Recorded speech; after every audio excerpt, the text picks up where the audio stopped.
Hello बच्चों, अतुल्य institute के यूट्यूब चैनल में आपका फिर से स्वागत है।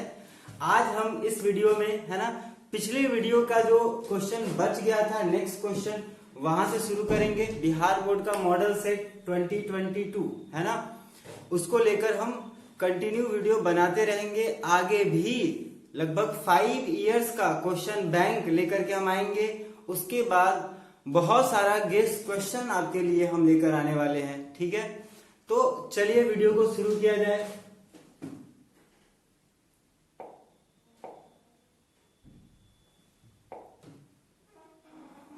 चलिए, यही क्वेश्चन बैंक हम लोगों ने कल शुरू किया था, ठीक है।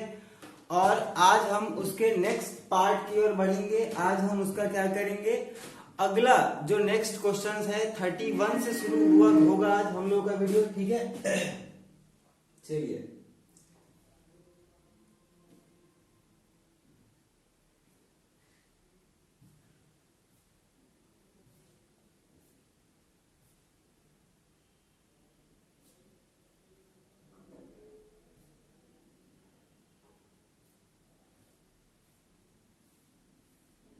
तो 30 तक का क्वेश्चन जो था वो पिछले वीडियो में हमने कवर कर लिया था, है ना। आज हम इस वीडियो में 31 से 31 नंबर क्वेश्चन से आगे बढ़ेंगे, है ना। और कोशिश करेंगे कि इसको कंप्लीट किया जाए, या जहां तक पॉसिबल होगा आज हम लोग उसको कवर करेंगे। और फिर बचे हुए क्वेश्चन को नेक्स्ट वीडियो में हम लोग कवर कर लेंगे, ठीक है बच्चों। परीक्षा का ये घड़ी है ना। और आपके भी दिमाग में कहीं ना कहीं प्रेशर सर चढ़ के बोल रहा होगा, है ना। तो प्रेशर लेने से भी कुछ नहीं होगा बच्चों, ठीक है। हमें क्या करना है, परीक्षा जो है उसके अकॉर्डिंग अपनी तैयारी को जारी रखना है, ठीक है। तैयारी किसी भी कारण से नहीं छोड़ना है, ठीक है। छोड़ दे, है ना, छोड़ दे पढ़ाई किसी के लिए ये मुनासिब नहीं विद्यार्थी के लिए, ठीक है बच्चों। छोड़ दे पढ़ाई किसी के लिए ये मुनासिब नहीं विद्यार्थी के लिए। तो चलो, इसी के साथ हम लोग क्या करने वाले हैं, शुरू करेंगे। 30 नंबर है ना, नहीं 31 नंबर क्वेश्चन क्या है। 31 नंबर जो हमारा क्वेश्चन है बच्चों, अवकल समीकरण है ना, x dx और y स्क्वायर अवकल समीकरण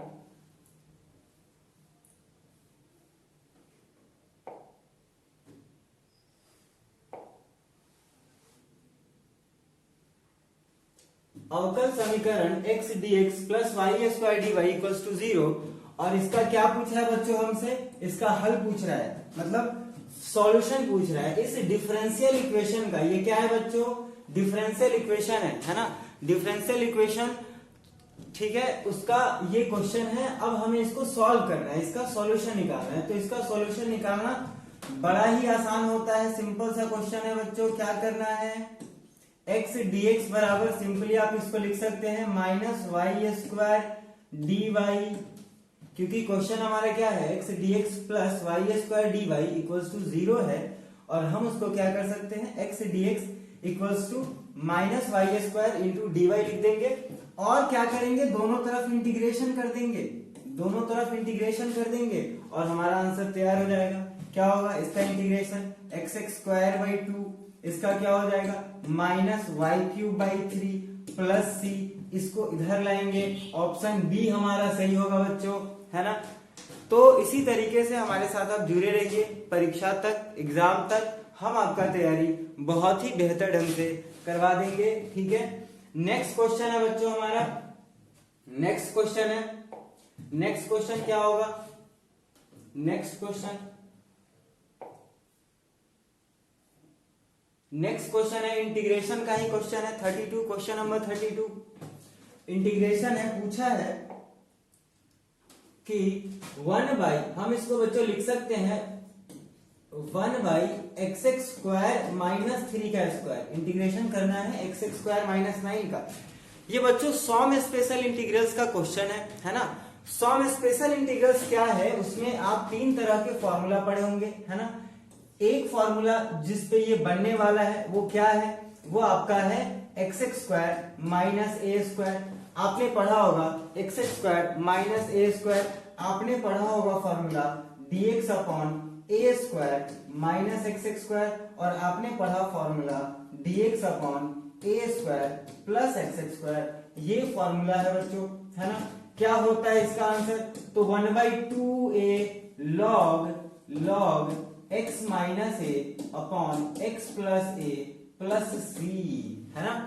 याद रखना बच्चों, बड़ा ही आसान सा फॉर्मूला है, इस पे क्वेश्चन आना ही आना है, इन तीनों पे क्वेश्चन आना ही आना है। क्या होगा, 1/2a होगा, log होगा, x प्लस ए ऊपर होगा और x माइनस ए इसमें नीचे होगा, मतलब ये दोनों ही फॉर्मूला एक जैसा है। और ये हमारा क्या है, 1/, है ना, ये हमारा जो है 1/a tan इनवर्स x/a का फॉर्मूला है बच्चों, ठीक है, tan इनवर्स x/a का फॉर्मूला है।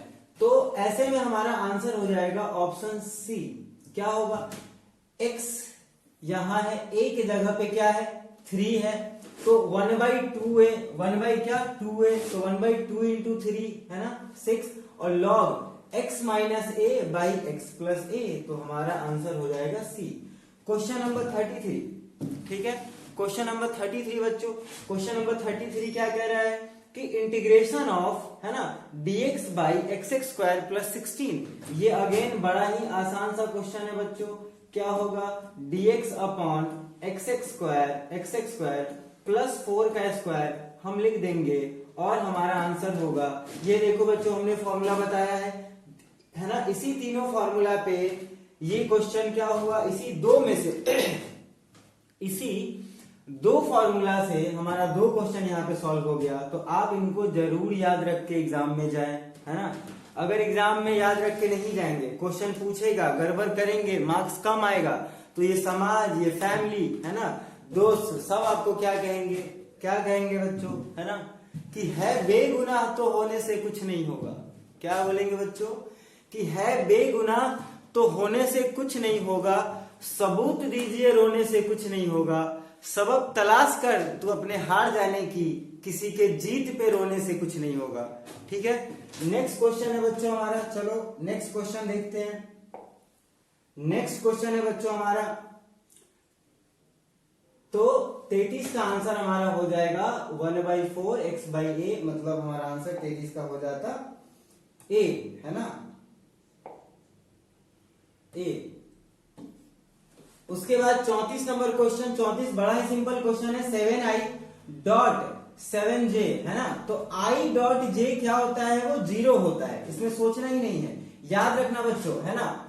i.i 1 होगा, ठीक है, j.j 1 होगा, तो सिमिलर i.j.j.k इनका डॉट प्रोडक्ट 1 होगा, लेकिन अलग अलग अगर होंगे बच्चों, i डॉट अगर j आ गया, i डॉट अगर k आ गया, अलग अलग आ गया, याद रखना है क्या, अलग अलग, और क्या हो, डॉट हो, तो वो 0 हो जाएंगे, तो इसका आंसर क्या होगा बच्चों, 0 हो जाएगा। चलो 35 number question, 35 question number 35, question number 35 again vector का क्वेश्चन है बच्चों, वेक्टर का क्वेश्चन है। क्या होगा, यहाँ भी j डॉट के है, अलग अलग, मैंने क्या कहा, 0 होगा, याद रखना है इसको बच्चों, इस पे क्वेश्चन 100% गारंटी है, पूछेगा ही, है ना। इसको आपको याद रखना है बच्चों कि डॉट प्रोडक्ट याद करके जाना एग्जाम में, डॉट प्रोडक्ट, है ना, डॉट प्रोडक्ट मैंने बता दिया है क्या, डॉट प्रोडक्ट। मॉडल सेट के बाद बच्चों हम लोग टॉपिक वाइज क्वेश्चन, है ना, लेकर के आने वाले हैं, जो इंपॉर्टेंट क्वेश्चन होंगे, है ना। उसी क्वेश्चन को अगर आप कर लेते हैं बच्चों, तो आप परीक्षा के सारे क्वेश्चंस को करने में सक्षम हो जाएंगे, क्योंकि या तो क्वेश्चन उसी सीट में से होगा जो क्वेश्चन हम लोग तैयार करके आपको करवाएंगे, या क्वेश्चन उसी के पैटर्न पे 100% गारंटी है कि उसी के पैटर्न पे आपको मिलने वाली है क्वेश्चन। चलिए बच्चों, तो आप डॉट प्रोडक्ट को देख लेंगे। नेक्स्ट क्वेश्चन, क्वेश्चन नंबर हमारा है 36, अगेन डॉट प्रोडक्ट का क्वेश्चन है। आप बताएंगे, देखिए कितना आसान क्वेश्चन है, i डॉट आई जब होगा 1 हो जाएगा, बाकी इन सब का इसके साथ जब मल्टीप्लाई होगा तो वो 0 हो जाएगा, 4i इंटू 8j जब होगा तो 0 हो जाएगा, और 4i इंटू 3k होगा तो 0 हो जाएगा, क्योंकि i dot k i dot j 0 होगा, और i डॉट i 1 होगा, 4 7 जा 28 बचेगा, यानी इसका आंसर होगा बच्चों 28, है ना। चलो एकदम आपको कहीं नहीं जाना है, परीक्षा तक हमारे साथ ही बने रहना है, आपको हमारे वीडियोस को देखते रहना है, इससे बाहर कुछ नहीं, है ना। अगर आप एग्जाम तक हमारे साथ बने रहेंगे तो इससे बाहर कुछ नहीं, ठीक है। आप परीक्षा में एकदम झंडे गाड़ेंगे अपने। चलिए नेक्स्ट क्वेश्चन है 37 बच्चों, है ना। 37 नंबर क्वेश्चन, क्या 37 नंबर क्वेश्चन, हाँ हम लोगों ने 36 किया, 37 नंबर क्वेश्चन। चलिए 37 में क्या है, इनका डॉट प्रोडक्ट निकालना है, बड़ा ही आसान क्वेश्चन है। क्या करेंगे बच्चों, 3 इंटू क्या हो जाएगा, है ना, आई और आई वाले का जो डॉट प्रोडक्ट है, इनका और इनका और इनका इनका, इनसे मतलब है बाकी किसी से मल्टीप्लाई हो, इसका इसके साथ और इसका इसके साथ जो मल्टीप्लाई होगा वही बचेगा। मतलब 3 2 6 और 4 3 12, तो 12 और 6 है ना 18 आ रहा है। ऑप्शन नंबर आपका सी, ठीक है। नेक्स्ट क्वेश्चन 38 क्वेश्चन में क्या पूछा है बच्चों, बाहर मॉड लगा दिया है ना, मॉड इस तरीके से लगा हुआ है, इसका क्या मतलब है, उसका मैग्नीट्यूड बताना है। इस वेक्टर का बच्चों मैग्नीट्यूड बताना है, और मैग्नीट्यूड बताना बड़ा ही आसान होता है। सिंपली आपको क्या करना है, 2 का स्क्वायर प्लस -2 का स्क्वायर प्लस -1 का स्क्वायर, ये क्या है, तो ये आई जे के का कोफिशिएंट है। और जब आप इसका रूट निकालेंगे बच्चों तो 2 का स्क्वायर होगा 4, 2 का स्क्वायर होगा 4 और यहाँ +1, तो आपका यहाँ √9, आंसर होगा 3, ऑप्शन नंबर ए, डन, ठीक है। चलो नेक्स्ट क्वेश्चन बच्चों, क्वेश्चन नंबर 39। अब क्वेश्चन फिर से कैलकुलस आ गया, फिर से ये डेफिनेट इंटीग्रल का क्वेश्चन है, लेकिन क्वेश्चन बड़ा ही आसान है क्योंकि आपसे सिर्फ फॉर्मूला पूछा है बच्चों। क्या होगा फॉर्मूला, है ना, आपसे क्या पूछा है, इंटीग्रेशन ऑफ, है ना, 1 से, लिमिट देखो 1 से अपर लिमिट क्या है √3, तो 1 to √3 और dx अपॉन 1 + x², तो 1 + x² tan इनवर्स x का क्या होता है ना, डिफरेंशिएशन होता है। 1/1 + x², 1/1 + x² tan inverse x का डिफरेंशिएशन होता है, इसलिए इसका इंटीग्रेशन हो जाएगा ये। और इसका लिमिट हम यहाँ पे बच्चों डाल देंगे, तो लिमिट क्या डालेंगे, लिमिट डालने के बाद क्या होगा, tan inverse √3 minus tan inverse 1 होगा। और आप याद कीजिए √3 कितना डिग्री का वैल्यू होता है, तो √3 वैल्यू होता है π/6 मतलब 60 डिग्री का, और 1 वैल्यू होता है π/4 मतलब 45 डिग्री का। और जब हम इन दोनों को सॉल्व करेंगे बच्चों, इन दोनों को जब हम सॉल्व करेंगे बच्चों, तो हमारा आंसर आएगा d π/12, है ना, क्योंकि इनका एलसीएम क्या हो जाएगा बच्चों, नहीं π/3 हो जाएगा यहाँ बच्चों, है ना, गड़बड़ हो गया था, π/6 नहीं, 60 डिग्री मैंने सही बोला था, π/3 हो जाएगा। और आंसर इसका हो जाएगा बच्चों π/12, ठीक है। चलो, इंसान गलतियों का ही पुतला है, हर समय वो किसी न किसी गलती को करता है। चलो क्वेश्चन नंबर 40 बच्चों, है ना, क्वेश्चन नंबर 39 हमने कर लिया। क्वेश्चन नंबर 40 अगेन आपको दिख रहा है, वेक्टर का क्वेश्चन है, बड़ा ही मजेदार क्वेश्चन है। वेक्टर तो जरूर देख के जाएं, बड़ा ही सिंपल क्वेश्चन आता है और इसी पैटर्न का क्वेश्चन आता है। आपको बता दें इनका क्या करना है, तो दोनों वेक्टर को सिंपली जोड़ना है। क्या पूछा है, a बराबर अगर इतना हो, यदि a बराबर इतना हो तथा b बराबर इतना हो, तो a + b का मैग्नीट्यूड बताइए। a + b का क्या पूछा, मैग्नीट्यूड बताइए। तो बच्चों क्या होगा, vector a plus vector b, vector a plus vector b क्या होगा, दोनों को जब जोड़ेंगे तो देख लो i वाला i वाले के साथ जुड़ेगा तो -3i, है ना। फिर क्या होगा, j वाला j वाले के साथ जुड़ेगा तो -5j, ठीक है। और -4k, क्योंकि k तो है ही नहीं, -4k, ये हमारा a + b हो गया। और बच्चों इसका मैग्नीट्यूड जो है a + b का मैग्नीट्यूड क्या होगा, तो √3 का स्क्वायर 9, 5 का स्क्वायर 25, 4 का स्क्वायर 16, तो क्या होगा बच्चों √50 मतलब 5√2, और हमारा आंसर होगा डी, ठीक है। तो आप देख रहे हैं कितना सिंपल क्वेश्चन रहता है बच्चों। तो अगर हम कुछ स्पेशल टॉपिक्स, है ना, इस मॉडल सेट के डिस्कशन के बाद हम लोग कुछ स्पेशल टॉपिक्स पे वीडियोस लेके आएंगे।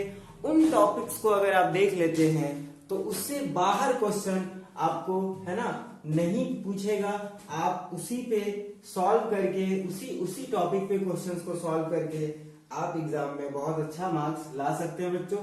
चलिए नेक्स्ट क्वेश्चन की तरफ बढ़ते हैं। 41 नंबर क्वेश्चन क्या पूछा है, सदिश इतना की दिशा में है ना इकाई सदिश है। मतलब बच्चों यहाँ हमें यूनिट वेक्टर निकालना है। क्या निकालना है, यूनिट वेक्टर। यूनिट वेक्टर क्या होता है बच्चों, तो यूनिट वेक्टर होता है किसी भी वेक्टर का एक यूनिट लेंथ, किसी भी वेक्टर का एक यूनिट का लेंथ। सपोज करो ये मेरा वेक्टर है ना, ये हाथ में जो पेन मैंने पकड़ा है वो मेरा वेक्टर है।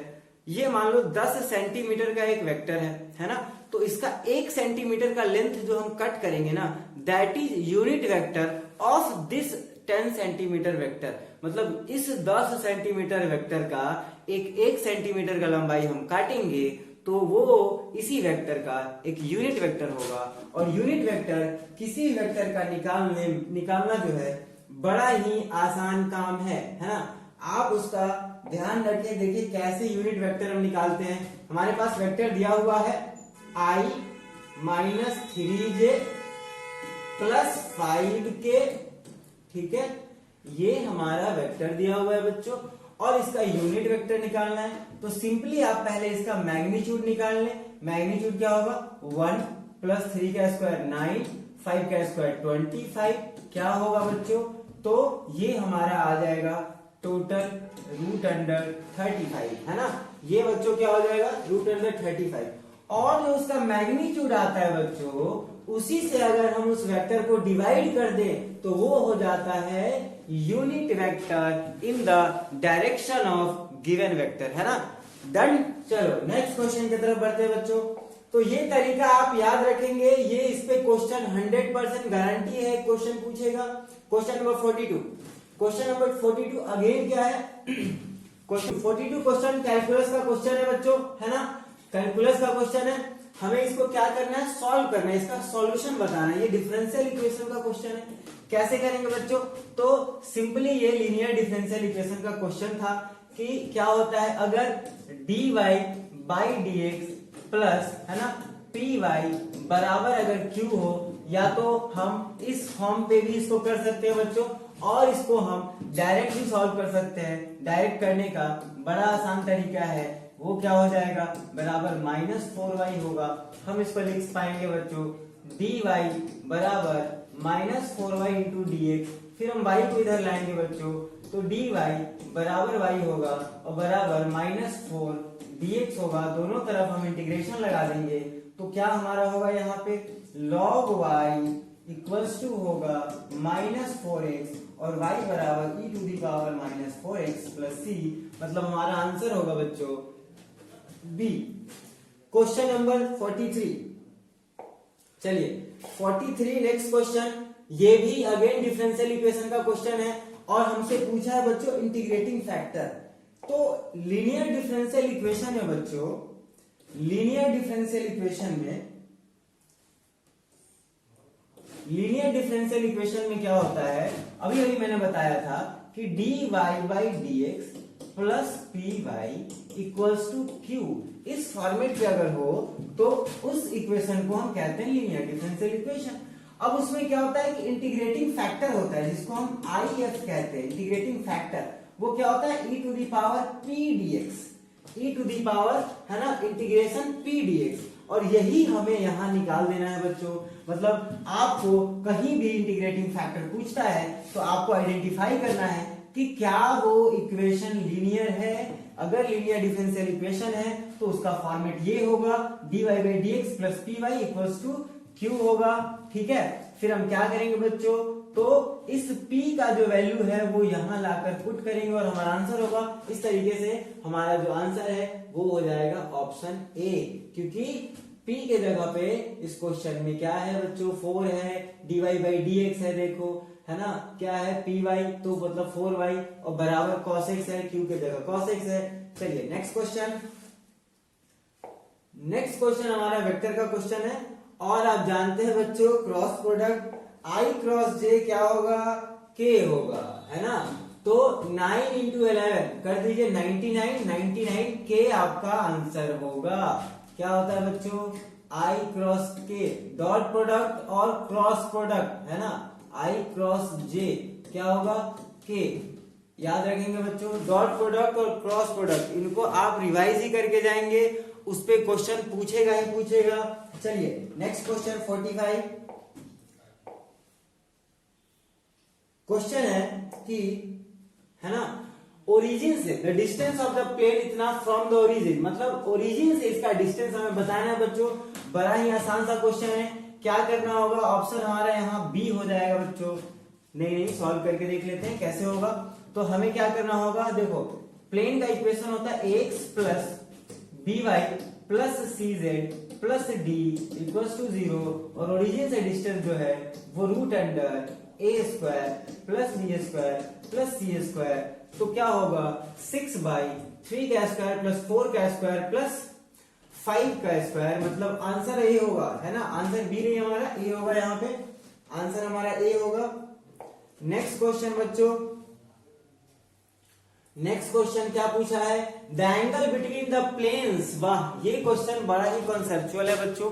यहाँ पे एक फॉर्मूला मैं अभी बताने वाला हूं, उस फॉर्मूला को आप एकदम नोट ही कर लेंगे, क्योंकि उस पे क्वेश्चन पूछेगा ही पूछेगा। मान लो बच्चों दो प्लेन है ना, हमारे पास दो प्लेन का इक्वेशन दिया हुआ है। इक्वेशन क्या है, a1x plus b1y plus c1z plus d1 बराबर 0, a2x plus b2y plus c2z plus d2 बराबर 0। इस तरीके से मान लो बच्चों कि दो प्लेन का इक्वेशन दिया हुआ है। फिर क्या होगा, है ना, इन दोनों के बीच का जो एंगल होगा, अगर दो प्लेन आपस में दो प्लेन अगर काटेंगे तो इनके बीच का जो एंगल है उसका फॉर्मूला आप नोट कर लीजिए। क्या होगा, cos थीटा बराबर, है ना, cos थीटा बराबर mod of a1 a2 b1 b2 c1 c2, है ना, और अपॉन क्या होगा, तो root under a1 square plus b1 square plus c1 square into root under a2 square b2 square plus c2 square. बच्चों तो इस तरीके से जब हम एंगल निकालेंगे इनके बीच का, तो हमारा आंसर क्या होगा बच्चों, क्या करेंगे देख लो, है ना, 2 इंटू 1 तो 2, 1 इंटू -2 तो -2 कैंसिल हो गया, और ऊपर क्या होगा, z का कोफिशिएंट 1, 1 इंटू 1 c1 c2 1 तो 1 बचा, और नीचे क्या होगा बच्चों, तो आप देख पा रहे हैं ये 2 का स्क्वायर 4 4 और 1 प्लस 1 6, मतलब रूट 6/6। तो क्या होगा 1/√6 इंटू √6, है ना, ये क्या हो जाएगा 1/6। तो थीटा बराबर क्या होगा, कॉस इनवर्स, थीटा बराबर क्या हो जाएगा, कॉस इनवर्स 1/6। चलिए क्वेश्चन नंबर 47 क्या पूछा है, the direction cosine of the line having direction ratio 1 2 3। बड़ा ही आसान क्वेश्चन है। अगर आपको डायरेक्शन रेशियो पता है, आप याद रखें, डायरेक्शन रेशियो अगर पता है कहीं पे भी, है ना, मान लो ABC डायरेक्शन रेशियो दिया हुआ है ABC, तो डायरेक्शन कोसाइन कैसे निकालेंगे, तो डायरेक्शन कोसाइन L बराबर a/√a square plus b square plus c square, है ना, m बराबर b/√a square plus b square plus c square, and n बराबर c/√a square plus b square plus c square. बच्चों ठीक है, तो ये डायरेक्शन कोसाइन निकालने का तरीका है, आप आराम से निकाल लीजिए। तो क्या पूछा है इसका डायरेक्शन कोसाइन, पहले आप इसको क्या कीजिए, स्क्वायर करके जोड़ लीजिए। 1 2 4 5 और 9 कितना हो जाएगा, 14 हो जाएगा। तो ऑप्शन नंबर हमारा सी यहाँ होगा सही। ऑप्शन क्या होगा बच्चों, ऑप्शन हमारा यहाँ पे सी हो जाएगा। चलो क्वेश्चन नंबर 47 का ऑप्शन सी। चलिए 48 में क्या है, dot product, again dot product. तो देख रहे हो डॉट प्रोडक्ट कितना प्यारा लगता है बिहार बोर्ड को, है ना। डॉट प्रोडक्ट से, क्रॉस प्रोडक्ट से बहुत अच्छा क्वेश्चन पूछा है, बहुत आसान क्वेश्चन पूछा है। क्या करेंगे, आई डॉट आई 1 हो जाएगा, बाकी तो 0 हो जाएगा, तो 2 बचेगा, है ना। इसका कोफिशिएंट 2, इसका मल्टीप्लाई होगा, है ना, जे और जे का, तो -2 बचेगा वहां, ये कैंसिल आउट हो जाएंगे। और और क्या होगा यहां से बच्चों यहाँ पे क्या हो जाएगा k और k का कोफिशिएंट मल्टीप्लाई होगा +1 इसका आंसर हो जाएगा बच्चों, है ना। चलिए 49 जो क्वेश्चन है वो क्वेश्चन इंटीग्रेशन का क्वेश्चन है बच्चों, और इंटीग्रेशन बाय पार्ट का क्वेश्चन है। इंटीग्रेशन बाय पार्ट का क्वेश्चन है बच्चों, इंटीग्रेशन बाय पार्ट, है ना। ये क्या होता है, जब भी दो फंक्शन मल्टीप्लाई में होते हैं, है ना, दो फंक्शन मल्टीप्लाई में होते हैं, जैसे यहाँ पे देखो x into e to the power 5x into dx है, दो फंक्शन मल्टीप्लाई में है, एक अलजेब्रिक फंक्शन है और एक एक्सपोनेंशियल फंक्शन है। तो इस कंडीशन में हम क्या करते हैं, डिसाइड करते हैं कि एक फर्स्ट फंक्शन होगा और एक सेकेंड फंक्शन होगा, है ना। और फर्स्ट फंक्शन को कहते हैं हम कि बेटा तुम रेस्ट में रह लो, और सेकेंड फंक्शन का हम क्या करते हैं, इंटीग्रेशन करते हैं, है ना। फर्स्ट फंक्शन को क्या करते हैं कि रेस्ट में रहिए आप, और सेकेंड फंक्शन का क्या करते हैं हम, इंटीग्रेशन करते हैं बच्चों। फिर क्या करते हैं, फिर माइनस, फिर डिफरेंशिएशन करते हैं फर्स्ट फंक्शन का, और फिर सेकेंड का इंटीग्रेशन करते हैं, और फिर टोटल का इंटीग्रेशन करते हैं बच्चों। तो जब हम उस तरीके से इसको करेंगे तो जो हमारा आंसर है वो होना चाहिए ए, है ना। क्या होगा, कैसे होगा, तो देखो x को बाहर रखेंगे, e to the power 5x का कर लेंगे इंटीग्रेशन, फिर क्या होगा बच्चों dx बाई dx, तो ये कैंसिल हो जाएगा, और e to the power 5x का इंटीग्रेशन फिर से यहाँ करना होगा, ठीक है। और फिर बच्चों टोटल का इंटीग्रेशन करना होगा, और इस तरीके से हमारा आंसर यहाँ आएगा बच्चों, है ना, e to the power 5x by 25 और 5x माइनस 1। चलिए क्वेश्चन नंबर 50 की तरफ बढ़ते हैं हम लोग, ठीक है। 50 में अगेन डॉट प्रोडक्ट, वाह डॉट प्रोडक्ट से तो भरा पड़ा है हमारा मॉडल से। चलिए डॉट प्रोडक्ट क्या होगा, यहाँ 7 इंटू 2 14, 3 इंटू 3 -9, तो 14 माइनस 9 5 और -5 मतलब फिर यहाँ 0। चलिए ऑप्शन ए 51 का क्या हो जाएगा, 51 ने पूछा है if the direction cosine of a line are इतना, अगर ये डायरेक्शन कोसाइन है वैल्यू, अगर बच्चों ये डायरेक्शन कोसाइन दिया हुआ है ना, ये डायरेक्शन कोसाइन की अगर ये वैल्यू है तो x का वैल्यू पूछा है ना, कि डायरेक्शन कोसाइन किसी लाइन का ये दिया हुआ है, ठीक है। तो x का वैल्यू हमसे पूछा है क्या होगा। तो देखो किसी भी इक्वेशन का अगर डायरेक्शन कोसाइन दिया हुआ है बच्चों तो क्या होगा उसमें, है ना, किसी भी इक्वेशन का अगर डायरेक्शन कोसाइन दिया हुआ है तो L दिया हुआ है, M दिया हुआ है, N दिया हुआ है, और L square plus M square plus N square बराबर 1 होता है ना।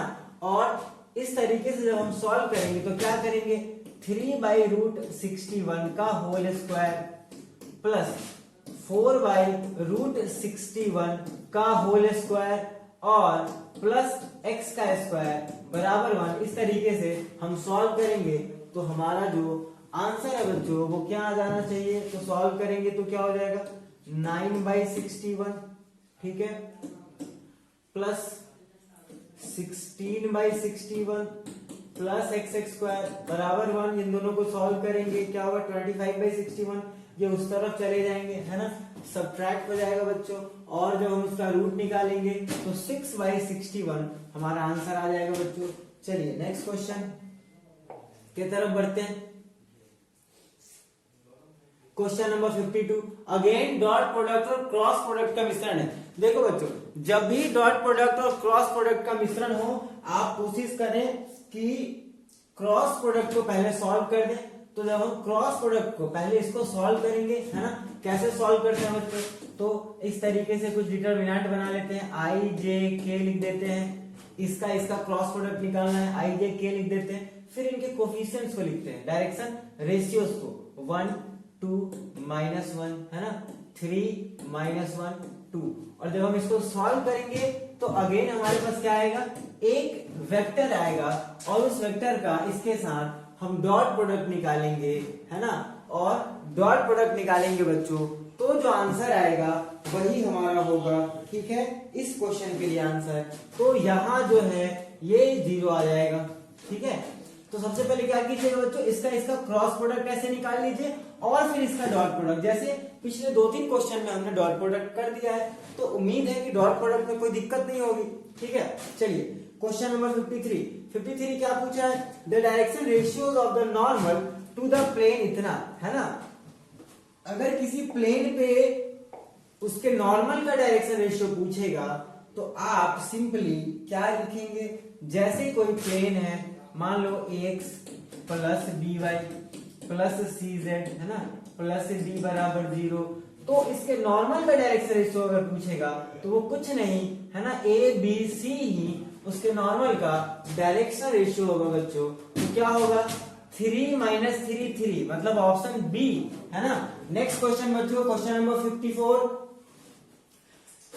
तल है ना क्या है, z बराबर 3 के समांतर एक तल का समीकरण है ना। Equation of a plane parallel to the plane z equals to 3। देखो z इक्वल्स टू 3 के पैरेलल क्या होगा, z इक्वल्स टू कोई भी नंबर ले लो, 4 ले लो, z इक्वल्स टू 5 ले लो, z इक्वल्स टू 0 कर दो, z इक्वल्स टू 1 कर दो, ये सब उसके पैरेलल होंगे। तो ऑप्शन हमारा सी हो जाएगा, z equals to 0, z equals to 0 है ना।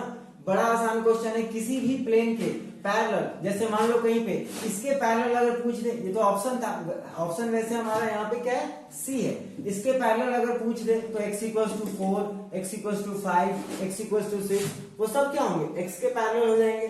चलिए नेक्स्ट क्वेश्चन की तरफ बढ़ते हैं बच्चों, क्वेश्चन नंबर 55 है ना। आज की वीडियो में लगभग 60-65 तक हम लोग है ना देखते हैं, जहां तक हो पाता है करते हैं। चलिए 55 क्या है, equation of a plane parallel to the plane. बड़ा मजेदार क्वेश्चन है, किसी भी प्लेन के पैरेलल एक प्लेन का अगर हमें इक्वेशन फाइंड करना है, जैसे x plus by plus cz। देखो प्लेन से बहुत क्वेश्चन पूछा है ना, प्लेन के कॉन्सेप्ट को आप रिवाइज जरूर कर लेंगे। तो अगर ये कोई प्लेन का इक्वेशन है, हम इसके बस ये जो d कांस्टेंट जो पार्ट है इसको अगर हम बदलते जाएं तो उसी के पैरेलल है ना, उसी के पैरेलल हम प्लेन्स का इक्वेशन लिखते जाएंगे बच्चों, है ना। ठीक है, तो नेक्स्ट क्वेश्चन की तरफ बढ़ते हैं।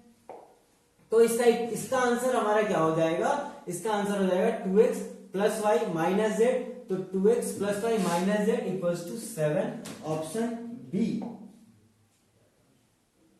ऑप्शन बी है ना। चलिए नेक्स्ट क्वेश्चन,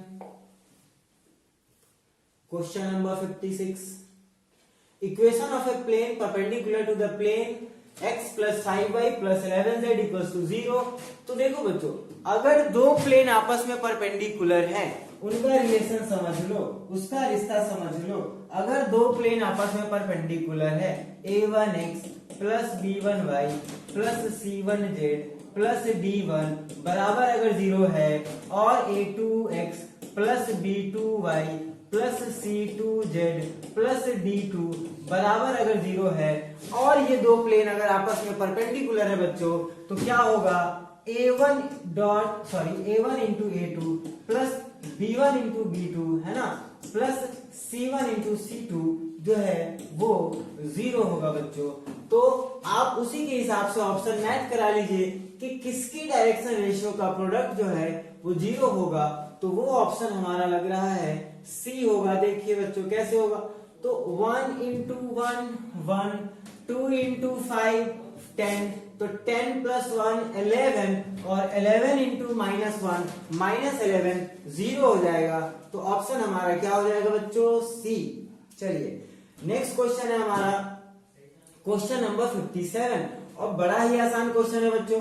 क्वेश्चन क्या है, डिटरमिनेंट का क्वेश्चन है ना, डिटरमिनेंट का क्वेश्चन है। क्वेश्चन नंबर 57 क्या करना है, पूछा है हमसे कि इसका जो है क्या वैल्यू होगा। ध्यान से देखो बच्चों, अगर हम तीसरे रो से -2 कॉमन ले लें, -2 कॉमन ले लें तीसरे रो से, तो तीसरा रो में सिर्फ बदलाव होगा, बाकी हमारा दूसरा रो और दूसरा रो, बाकी हमारा दूसरा रो ज्यों का त्यों होगा।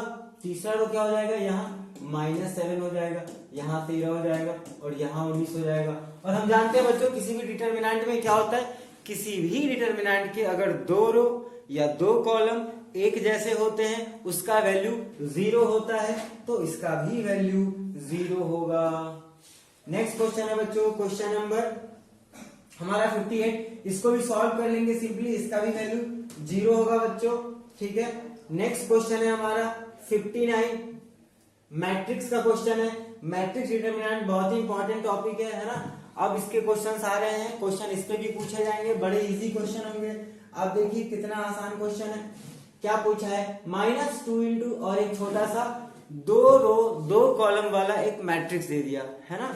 2 रो 2 कॉलम वाला क्या दे दिया, एक मैट्रिक्स दे दिया। हम क्या करेंगे, उसमें मल्टीप्लाई कर देंगे, -2 है ना, फिर क्या हो जाएगा, +4 हो जाएगा यहाँ, और फिर -6 और -10, मतलब ऑप्शन इसका डी हो जाएगा बच्चों। आंसर क्या हो जाएगा, डी होगा। जब भी मैट्रिक्स में किसी स्केलर से मल्टीप्लाई करते हैं तो उसके हर एक एलिमेंट में है ना उस स्केलर से मल्टीप्लाई हो जाता है बच्चों, ठीक है। ऐसा डिटरमिनेंट में नहीं होता है, लेकिन मैट्रिक्स में ऐसा ही होता है, ठीक है। क्वेश्चन नंबर 60, तो क्वेश्चन नंबर 60 क्या है, डिटरमिनेंट आ गया, मैंने कहा अभी वही चीज यहाँ पे आ गया। देखिए बच्चों 4 से हम यहाँ मल्टीप्लाई करेंगे, अब यहाँ पे मैट्रिक्स नहीं है बच्चों, अब यहाँ पे डिटरमिनेंट है बच्चों, यहाँ पे एक डिटरमिनेंट है, तो इस 4 से या तो एक कॉलम में मल्टीप्लाई करना होगा या एक रो में मल्टीप्लाई करना होगा। उसके हिसाब से आप ऑप्शन देखिए, ऑप्शन डी होगा, क्योंकि इससे सिर्फ पहले रो में मल्टीप्लाई कर दिया है और 1 और 0 बाकी ज्यों का त्यों है, तो ऑप्शन हमारा डी होगा। कल से बच्चों हम है ना 61 से 100 कल के वीडियो में हम इसको कंप्लीट कर लेंगे, ठीक है। आज के इस वीडियो में बच्चों इतना ही, और आप हमारे चैनल को ज्यादा से ज्यादा लाइक करें, सब्सक्राइब करें, शेयर करें, है ना, ताकि ज्यादा से ज्यादा बच्चों को इसका लाभ मिल सके, ठीक है। धन्यवाद बच्चों।